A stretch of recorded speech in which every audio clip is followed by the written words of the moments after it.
Welcome back to the deep dive. Yeah. Today we're going into a really personal, maybe lesser-known moment about Virat Kohli. Yeah, not the on-field aggression people might expect. Exactly. This is off the field. We're using this one really powerful source about an event that kind of shaped him long before, the legend status. It's fascinating because it's not just like a sad story. It feels foundational. It's where you see that incredible mental strength starting to form. Right.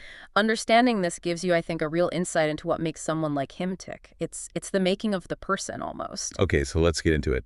The story unfolds during a Ranji Trophy match. That was back in 2006. Right, Ranji Trophy, for anyone who doesn't know, that's India's main domestic cricket competition. Really important. A huge deal for young players. And Kohli, he was just 18, playing for Delhi against Karnataka, still a teenager, really. Yeah, just finding his way. And then, something devastating happened. Yeah. On the night of December 18th, 2006, his father, Prem Kohli, passed away.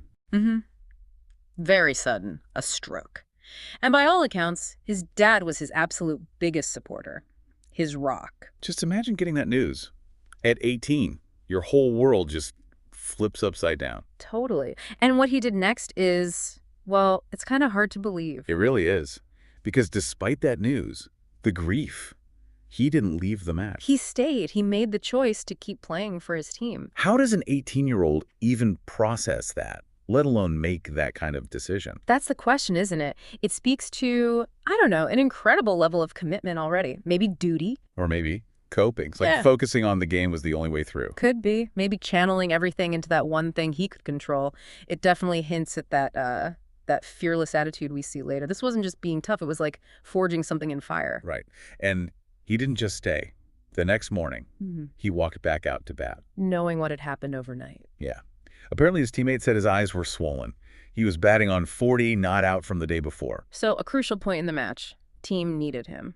Exactly. Most people would understand if he just couldn't, Absolutely. Would have been totally expected, but no. He went back out and didn't just make up the numbers. He scored 90 runs. 90. Wow. A really determined, gritty innings.